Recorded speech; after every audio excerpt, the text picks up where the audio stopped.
There we go.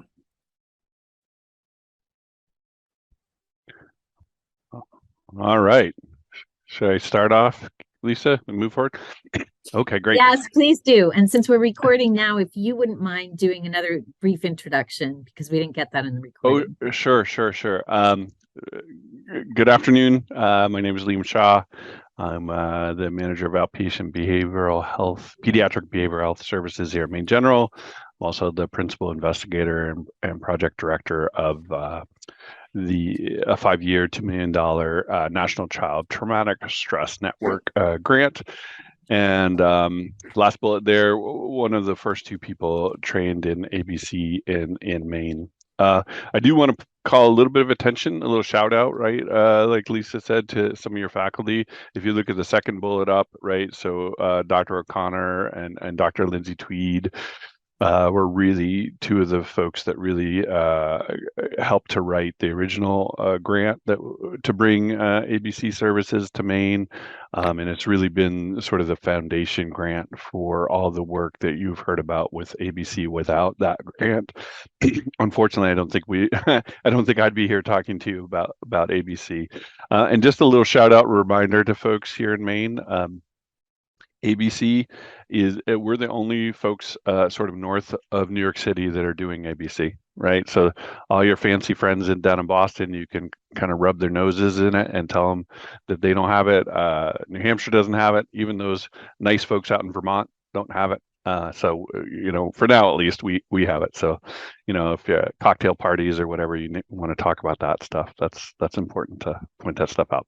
All right, and you'll do the slides, which is wonderful because I'm usually pretty good at doing one thing at a time, but I'm not very good at doing more than one. So we'll move to the next slide if you can. So what I'm going to talk to you guys about, I started my little timer here, is an intervention called attachment and biobehavioral catch-up, ABC for short. It's developed by this brilliant woman named Dr. Mary Dozier, who's I think a DuPont endowed chair down in University of Delaware. And ABC is really an intervention for children 0 to 24 months who've experienced some sort of early adversity. They've done RCTs on things like kids in foster care, birth parents with a history of maltreatment and neglect, internationally adopted children, and most recently parents with substance use disorders. And just a little more detail on the original grant with John T. Gorman, partially because of Elaine's influence, we really focused 100% of the ABC services on parents that had an opioid use disorder diagnosis, primarily folks that were being served by 2 of the residency areas at Maine General. We can go to the next slide, please. So ABC, let's start with some of the research background, and I highly encourage folks, because we don't have a ton of time today, if you're interested in all in ABC, you just Google, I think it's like ABC interventions, because lots of things are called ABC, unfortunately, but ABC interventions, you should see some information regarding like the University of Delaware and things like that. There's a research tab you can click on, and you'll see, 30, 40 different research studies connected to ABC. So if you're a research geek, that's a great place to go. This is just sort of a summary of some of the areas where ABC is found to be effective, right? Attachment security, obviously. And really ABC, if you look in the research, if you look for an intervention that has been proven to improve attachment security, ABC is pretty much one of the only ones that has really strong data behind it. A lot of other folks talk about attachment security. They probably help in some ways, but ABC's got about 20 years of data behind it. For you medical folks, diurnal cortisol production, right? We know that's connected in with stress. For anybody who knows anything about kids, right, the more we can work on inhibitory control, right, the marshmallow experiment and things like that, the more we can help kids hold back if they really want to do something sort of naughty, that helps them in school. Executive functioning as well helps them in school. Reducing negative affect, that's a good thing. For you speech and language folks, increasing receptive language is a good thing to have. And then I'm not a doctor, so I'm not going to go into all the biological markers, but if you're a medical person, there's a whole bunch of stuff to kind of geek out with for ABC. One thing I usually say about ABC to help especially research folks and people who understand funding around research to really grasp how well supported ABC is. Dr. Mary Dozier's work at the NIH has been continuously funded by NIH since 1989. So that gives you a little sense of what we're dealing with in terms of the quality of the research, the quality of the outcomes, and things like that. So we'll move forward to the next slide, please.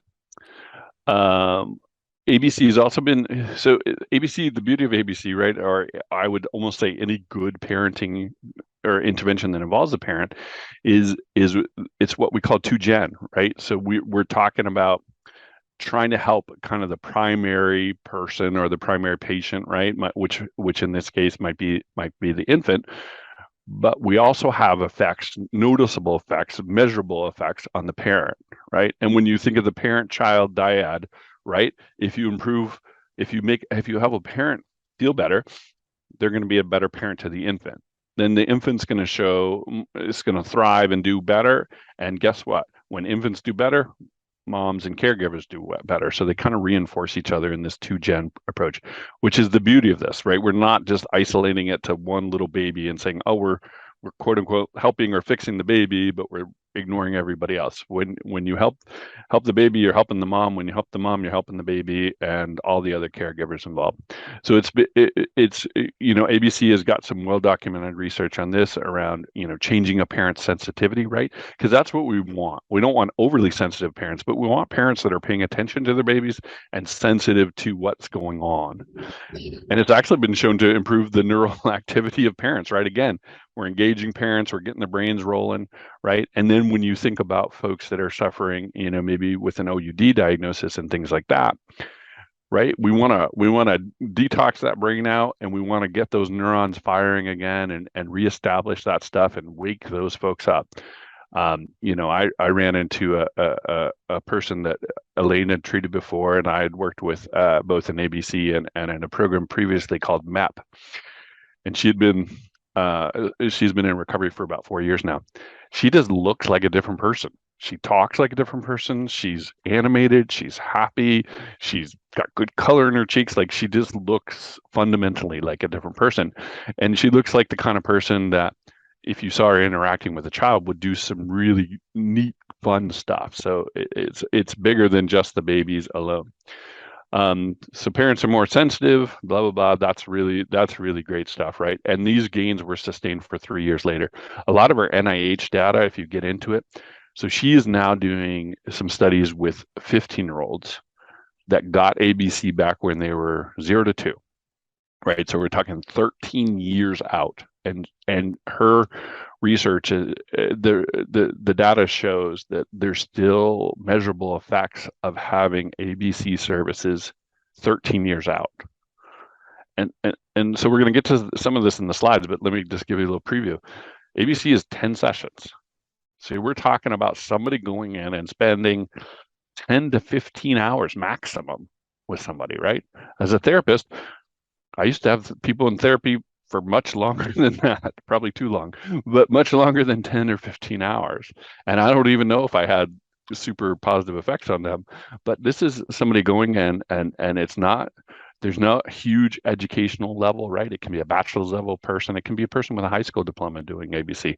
But they go in and they follow this program. They provide 10 to 15 hours of work with these families, and researchers are able to measure positive effects 13 years later. So let that sink in. When we talk about like cost benefit ratio, return on investment, all that stuff, I'm not sure if you can find an intervention that gives you more bang for the buck, right? Because we're not talking about buying $500,000 MRI machines or hiring a staff of 20. We're talking about sending somebody out there with a bachelor's degree or lower to do 15 hours of work with somebody, and those seeing some positive effects 13 years down the road. So next slide, please. ABC is an effective intervention there's this and a whole bunch of other, studies and stuff like that. I did some of these slides are for, I did presented at the Maine Psychological Association last week, so they like their studies and stuff like that. So I put them up there. There's a lot more where that comes from. Feel free, you can get it from these slides, or you can also get it from the website. Next slide, please. So again, 10 sessions, right? Here's some of the key components though. Delivered in the home, right? Everybody loves, where's Catherine? Catherine Colby. It's got a nice office. It's not very big, but it's a nice office. And she's got probably some nice things on the wall. If she was fancy, she might have a Himalayan salt rock in the corner or something like that, and a comfy chair, maybe some fun fidget toys and stuff like that. And that's great. That's a really fun, well, not a fun, but a nice environment to go into. Mary Dozier doesn't want us doing the work there. She wants the work done.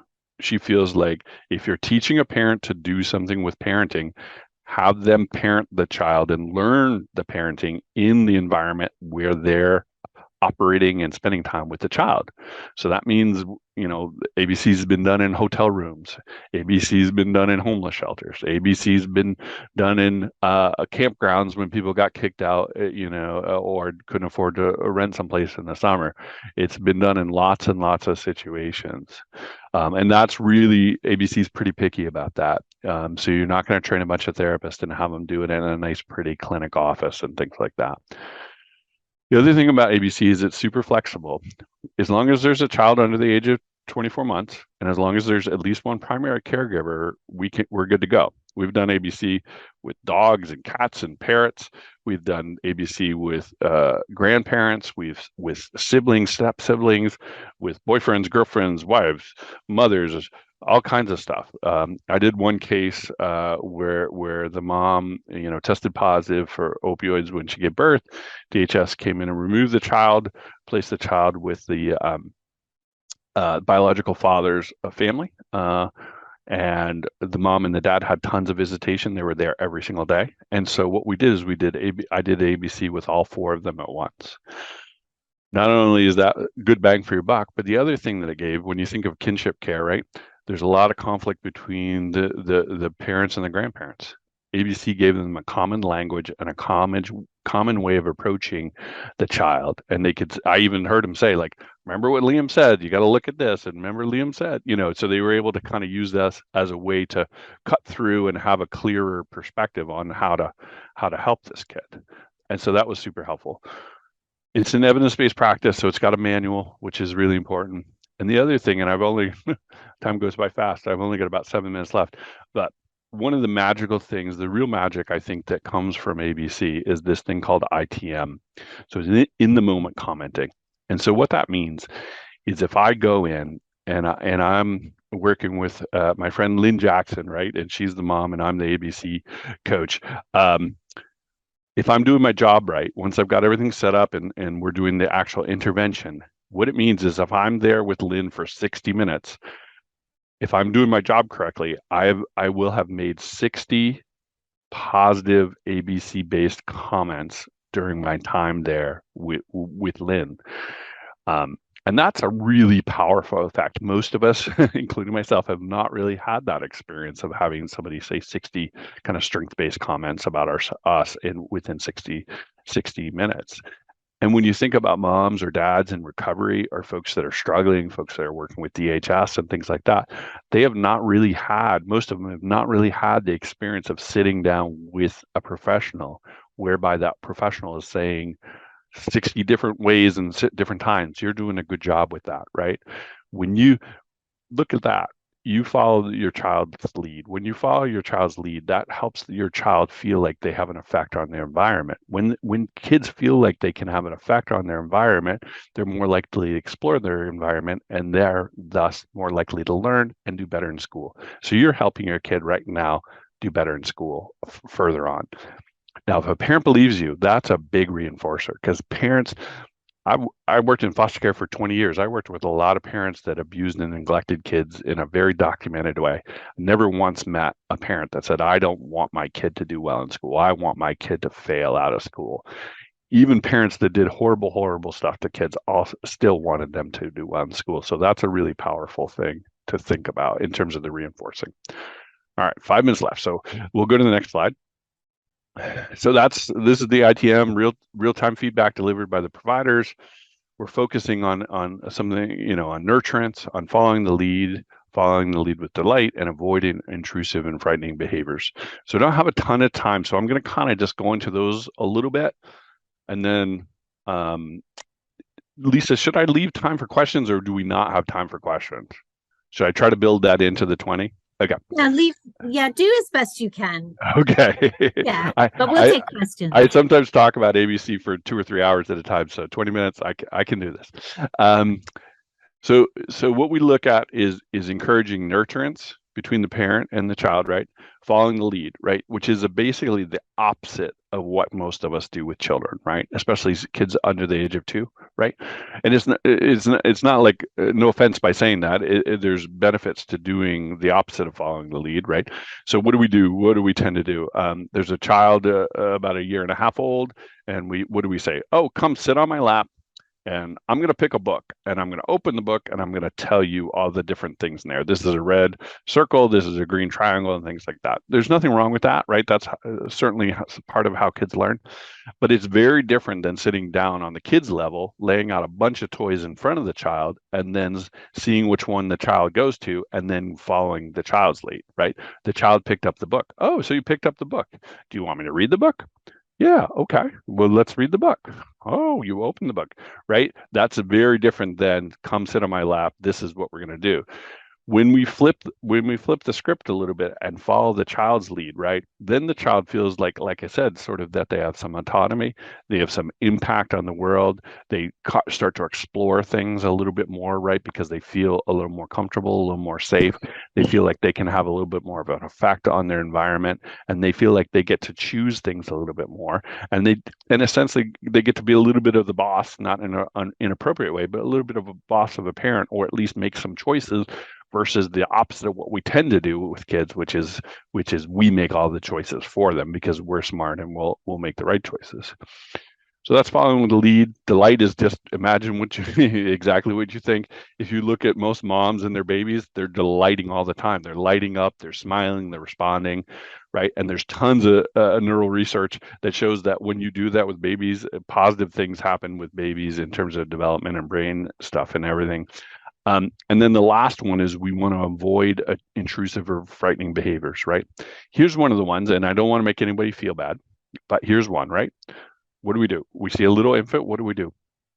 Peekaboo, peekaboo.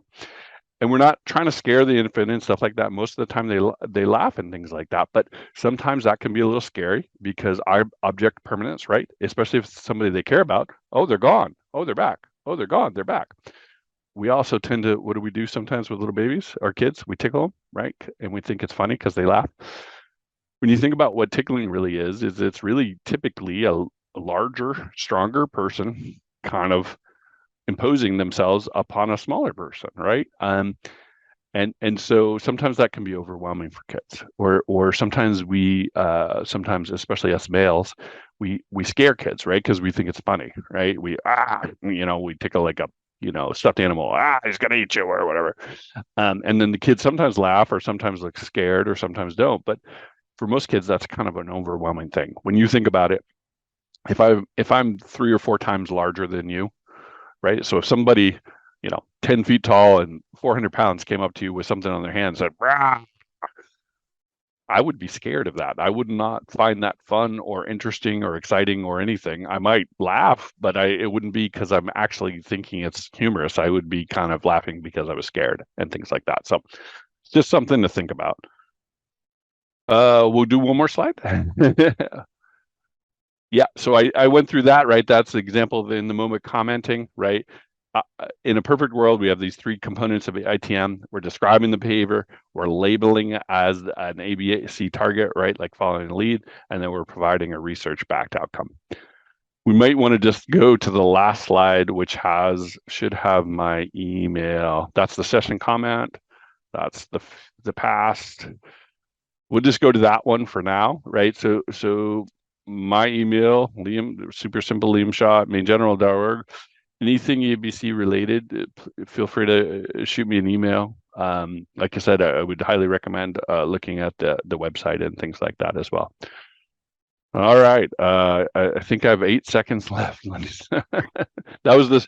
That may have been the fastest that I've ever done ABC. Usually, at least I get an hour. So you got the condensed. You guys got the super condensed version whereby I left out a lot of stuff, and I super apologize. But I think you have at least the gist of it. Very powerful intervention that we can do here in Maine. Not super expensive, super effective, fits beautifully with MaineMOMs, fits beautifully with folks in recovery. Just I really don't see much of a trouble of trying to fit it into kind of the work that you guys do.